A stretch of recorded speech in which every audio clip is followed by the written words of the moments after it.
Hi boys and girls, Mrs. Wilcox here. I hope that you had a great long Easter weekend. I know that I did. I spent some time with my family. We played games. We made it to the beach. We made it outside. I was really surprised to see snow on Sunday morning when I woke up, but we still had a great Easter, so I hope you did as well. All right, I'm going to change my screen and talk to you a little bit about what we're going to be learning this week and today as well. All right.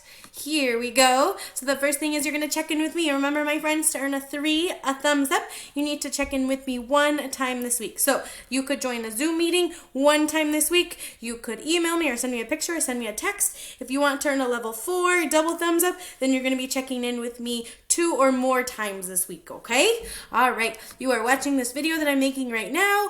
This week, we're going to be learning all about seeds and plants and how they depend on our environment to stay living and to reproduce and to spread. So I have this book called The Tiny Seed by Eric Carle. This is our first book this week about plants, and I'm excited for this journey that we're going to have this week, learning all about plants. So after you watch that story, then I would like for you to make a list of the changes that happened to that tiny seed during that story. So maybe you'll have to rewind and kind of write down as you watch, or maybe you'll want to get a notebook ready or a piece of paper and make a list while you watch that. All right, we're going to continue our studies about graphs and tally charts this week. This will be our final week to learn about those graphs and tally charts. So we're going to learn a little bit more, and then we're going to learn about how to answer questions. And I know we worked on that last week, but we're just going to kind of practice those skills just a little bit more. So tally charts are up today. I have this funny song, and then after you listen to that, you're going to click here and you're going to go and play a game, a little quiz game about tally charts. It's very fast, and I hope you like it.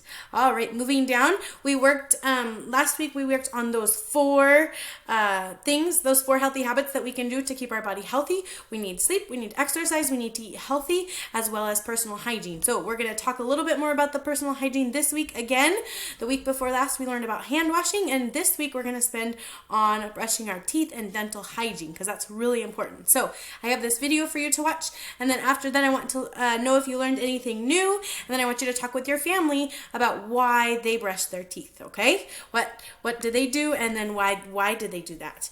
This today for our art project, I have some fingerprint art for us to do. Jade, she kind of contacted me. I asked her what kind of project she would like to have this week, and she sent me a picture of some thumbprint art. And so this is a quick video. It shows you lots of different kinds of creatures that you can make with a fingerprint or a thumbprint, and you can use marker and color on your finger if that's okay with mom and dad. You can use a stamp pad, you can use paint. There's lots of different options. So find whatever you have at your house and make that work, and I'm excited to see what you come up with. Now the video goes a little bit fast, so if you find one you want to make, you're like, oh, that's really cool, pause the video on that one, and then you can make it while you're looking at the example there, okay? Then you're going to click here, and you're going to go to number 2 and find some of those extra resources to do. Now, my Lexia friends and my Success Maker friends, we're going to try and continue with those minutes. And so if you are a Lexia friend or a Success Maker friend, please go and click on those and spend at least 10 minutes each day on your program, so we can keep working to become better readers as well as better mathematicians. All right, my friends. Well, I hope that you have a great Monday. I hope you had a great weekend. I'm really excited for the learning that we have this week to do, and I can't wait to talk to you. Have a great day.